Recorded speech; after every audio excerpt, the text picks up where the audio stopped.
Lo que iba a ser una caminata corta para explorar un sendero poco transitado en la selva amazónica terminó convirtiéndose en una pesadilla que puso a prueba cada fibra de mi cuerpo y mi mente. Me adentré con la ilusión de encontrar paz en medio del verdor salvaje, sin imaginar que me perdería sin agua, sin comida, sin nadie que supiera dónde estaba. Lo que viví en esos días al borde del colapso físico y mental cambió por completo mi forma de ver la vida. Y hoy estoy aquí para contarlo, para que tú también puedas entender lo que significa verdaderamente sobrevivir cuando todo parece perdido. Antes de comenzar, quiero invitarte a dejar tu comentario abajo. ¿Alguna vez te has sentido completamente solo, como si el mundo entero te hubiera dado la espalda?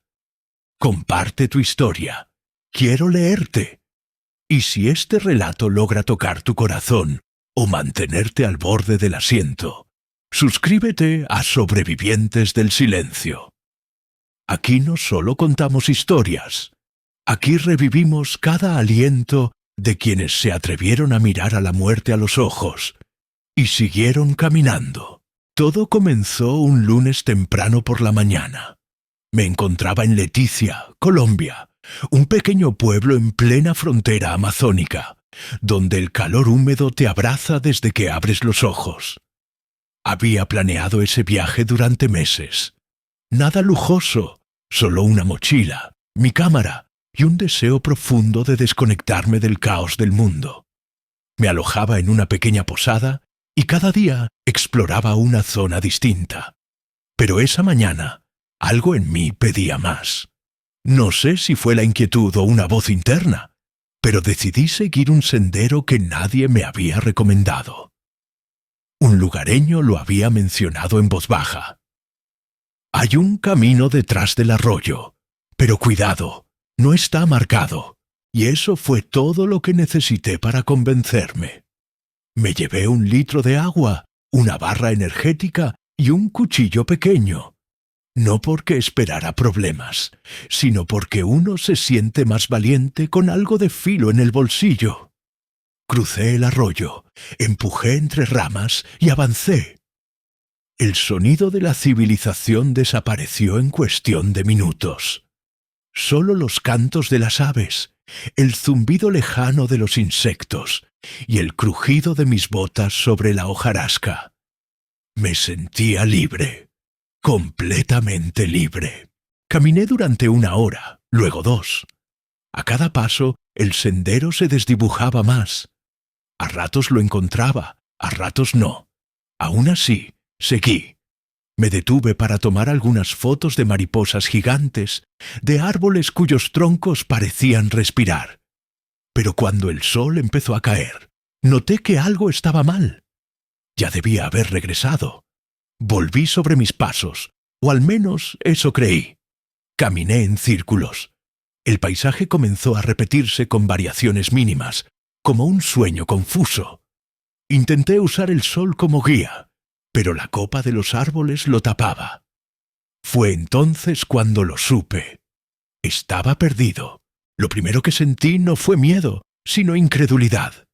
¿Cómo es posible que en pleno siglo XXI, con GPS, mapas y tecnología, uno pueda perderse así?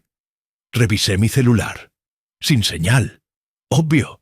Estaba en medio de la selva más densa del mundo. Aún tenía batería, así que activé el modo avión para conservarla. Decidí que lo mejor era quedarme quieto y pasar la noche allí.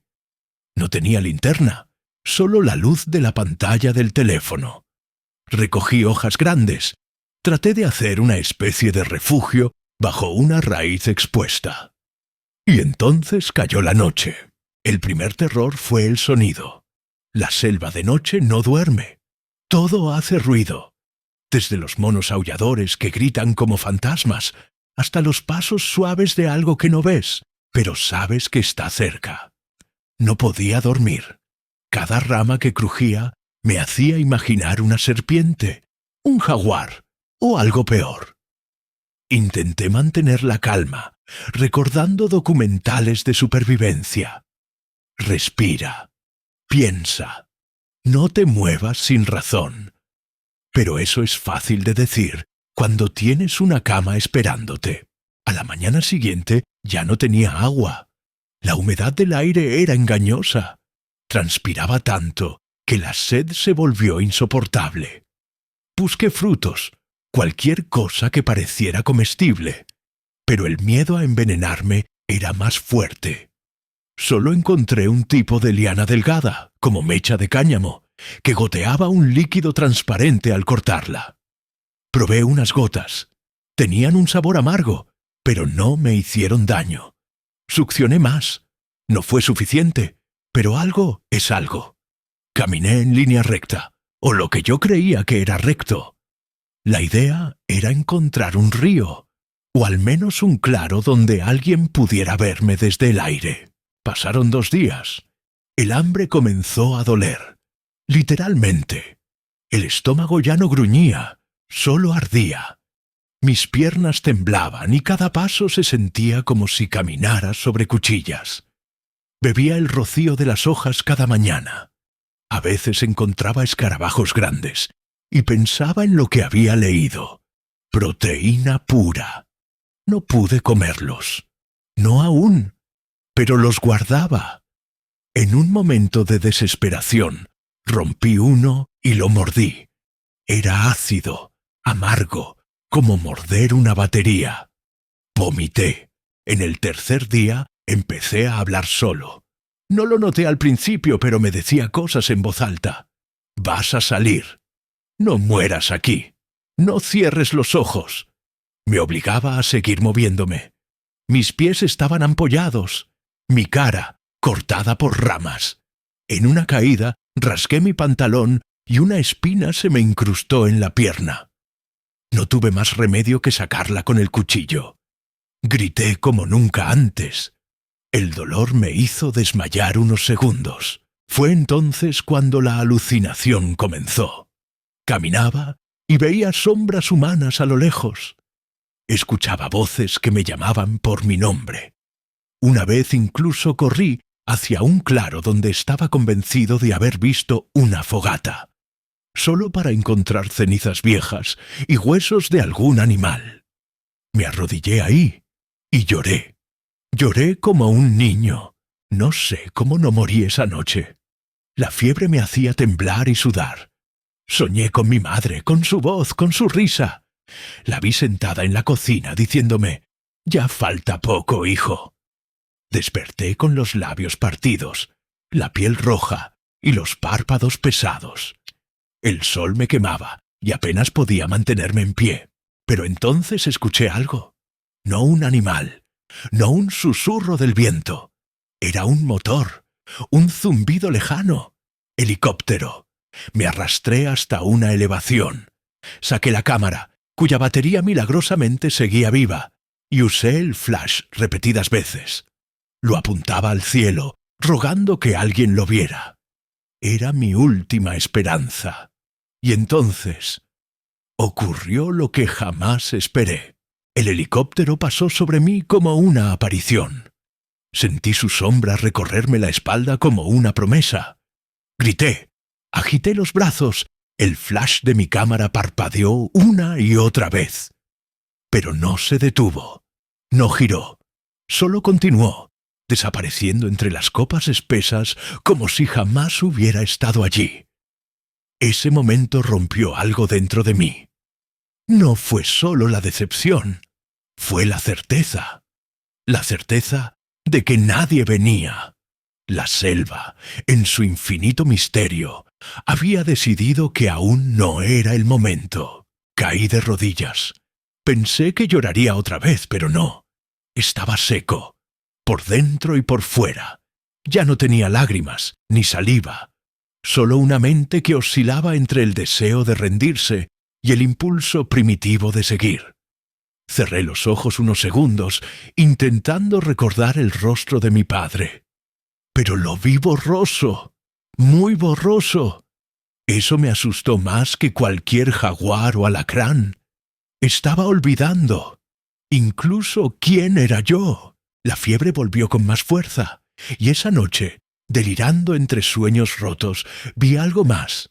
Una figura, no humana, pero tampoco animal. Estaba a unos metros, apenas visible entre los árboles. No se movía. Me observaba. En el delirio le hablé. Le pedí ayuda. Por favor, llévame de aquí.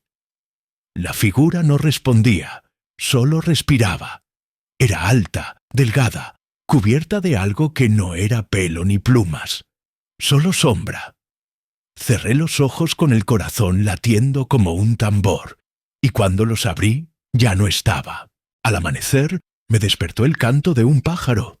No uno común. Este era distinto, agudo, rítmico, como un patrón. Lo seguí. Tropecé. Caí varias veces, pero lo seguí. Hasta que encontré un tronco caído cubierto de hongos naranjas. Me detuve allí, al borde del colapso, y entonces escuché otro sonido. Corriente de agua. La selva no da nada gratis, pero a veces, cuando estás al borde de rendirte, te lanza una migaja. Corrí como pude, gateando, apartando ramas con las manos. Y allí estaba. Un arroyo estrecho, no más ancho que un brazo, pero con agua clara corriendo entre piedras. Bebí como un animal, sin pensar en bacterias ni parásitos. Solo bebí y sentí la vida regresar a mis venas, poco a poco. Pasé ese día junto al arroyo. Me mojé el rostro, limpié las heridas como pude. Comí una especie de raíz que encontré cerca de la orilla, y aunque era fibrosa y amarga, me dio energía. Incluso dormí un par de horas a la sombra de un helecho gigante. Y en ese descanso algo cambió en mí. No puedo explicarlo, pero lo supe. No moriría allí. No sin pelear. Al día siguiente seguí el arroyo cuesta abajo. La lógica me decía que todo curso de agua termina en algo mayor. Y donde hay un río, hay vida. Caminé durante horas, cruzando lodo, empujando ramas espinosas. Mis brazos estaban llenos de picaduras. Mis pies sangraban en silencio, pero avancé. En un punto, el arroyo se ensanchó y comenzó a hacer ruido. Una caída. Una pequeña cascada. Y al otro lado, lo vi. Un claro, un espacio abierto donde el sol entraba a raudales. Y al fondo, humo. No alto ni denso, pero visible. Mi corazón se desbocó. Corrí, sin pensar. Tropecé, caí sobre piedras, me levanté de nuevo. Y entonces salí del bosque. Era un campamento, improvisado, con lonas azules y un par de hamacas colgando entre árboles. Había un hombre sentado en una silla plástica, pelando algo con un machete. Me miró como si viera un fantasma. Solté un gemido, algo entre llanto y risa, y caí de rodillas. Él corrió hacia mí. Me sujetó. Hablaba en portugués mezclado con español. ¿De dónde vienes? ¿Estás solo? No supe qué decir. Solo asentí. Me llevó a su campamento. Me dio agua. Una sopa caliente que me supo al manjar más delicioso del mundo.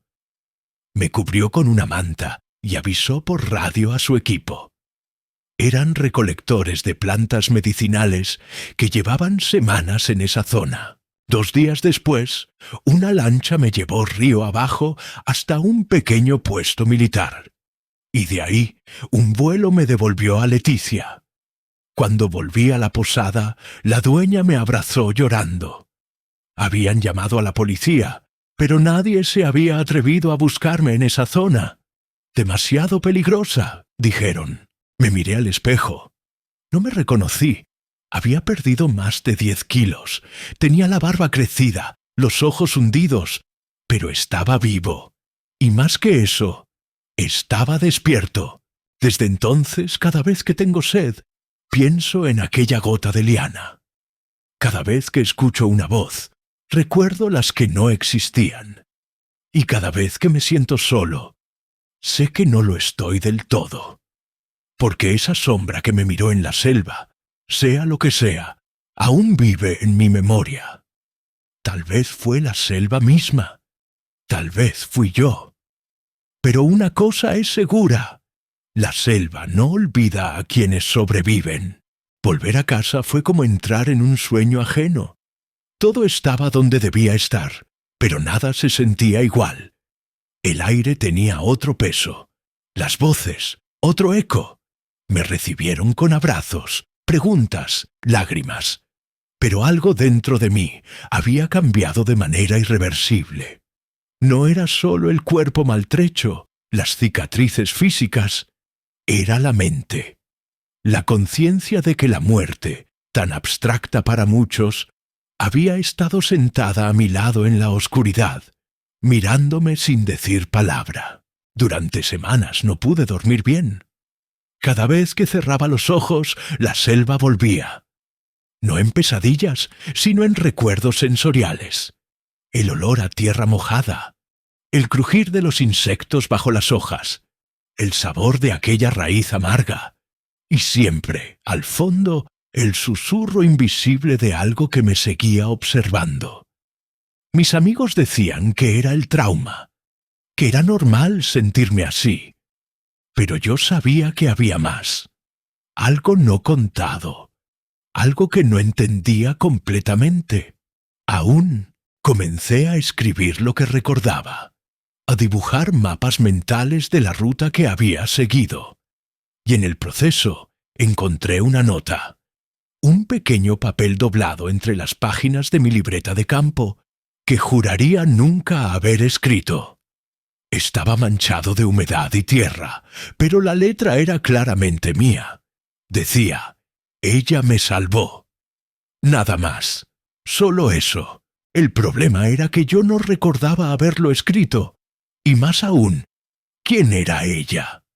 Eso me llevó a buscar respuestas. Comencé a investigar. Pregunté a comunidades indígenas cerca de Leticia, a guías, a biólogos que habían trabajado años en la selva. Y fue en una conversación con un chamán ticuna que algo finalmente encajó. Me habló de Yecuna, la guardiana invisible de la selva, un espíritu ancestral que aparece solo cuando alguien está destinado a morir o a renacer. Me contó que toma la forma de lo que más necesitas ver para sobrevivir. Una sombra, una voz, una presencia. Que prueba a los perdidos, los confronta con su miedo, y si considera que tienen aún algo por hacer en el mundo, los guía.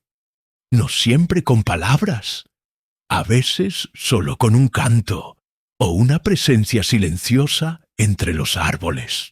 Se me heló la sangre, porque esa figura que vi en medio del delirio, ese ser sin rostro pero cargado de intención, había estado ahí, la primera noche de fiebre, la misma noche en que soñé con mi madre y oí su voz, y luego ese pájaro cuyo canto me llevó al arroyo. No era una coincidencia. Volví a leer mi nota. Ella me salvó. Comprendí entonces que algo más allá de la lógica me había acompañado. Que mi regreso no fue simple suerte ni solo resistencia. Fue una elección. Y no solo mía. Pero aquí no termina la historia. Un año después sentí que debía regresar. No por aventura, no por vanidad, sino por respeto, por cerrar un círculo. Esta vez fui con guías locales, con equipo, con un plan claro. Pero cuando llegamos a la zona donde creí haber estado, algo no cuadraba. El terreno no coincidía. Los árboles eran distintos. El arroyo ausente. Revisamos coordenadas, mapas antiguos, y un guía viejo me dijo algo inquietante. Esa parte de la selva cambia, se mueve, a veces aparece, a veces no. No todos pueden volver a encontrar lo que vieron. Me senté sobre una piedra, frustrado. ¿Había imaginado todo? Fue un delirio. Pero entonces uno de los guías gritó. Había encontrado algo. Era mi cámara. cubierta de hojas, con signos de haber estado mucho tiempo bajo el sol y la lluvia, pero intacta. Estaba a más de 5 kilómetros de donde yo creía haber estado. Y cuando revisamos su memoria, el corazón se me detuvo. Había una foto, una sola. No la recordaba haber tomado. Era de noche, desenfocada, capturada con el flash. Pero al fondo, iluminado brevemente por la luz, estaba ella, una silueta, humana pero difusa, alta, erguida, sin rostro visible, como cubierta de sombra y niebla. A su alrededor, la selva parecía abrirse, como si la temiera. No hay forma de describir lo que sentí. Pánico, asombro, gratitud, todo junto. Mostré la foto al chamán Ticuna. Él solo asintió. No todos regresan con prueba, tú sí. Hoy esa imagen está enmarcada en mi estudio. No como un trofeo, sino como un recordatorio de que la selva es más que árboles y animales. Es un ser vivo, que observa, que decide, que guarda sus secretos, y que a veces, muy rara vez, elige salvar. Si llegaste hasta aquí, dime en los comentarios, ¿crees que fue real? ¿Has sentido alguna vez que algo o alguien invisible te protegió en un momento crítico? Quiero saber tu historia. Gracias por escucharme hasta el final. Gracias por darle valor a lo que muchos no se atreven a contar. Si este relato te tocó el alma o te dejó con el corazón latiendo fuerte, suscríbete a Sobrevivientes del Silencio. Hay muchas historias más. Algunas aún viven en la penumbra, esperando ser contadas. Nos vemos en la próxima. Y recuerda, hay lugares donde el silencio guarda más que miedo. Guarda memoria, guarda vida.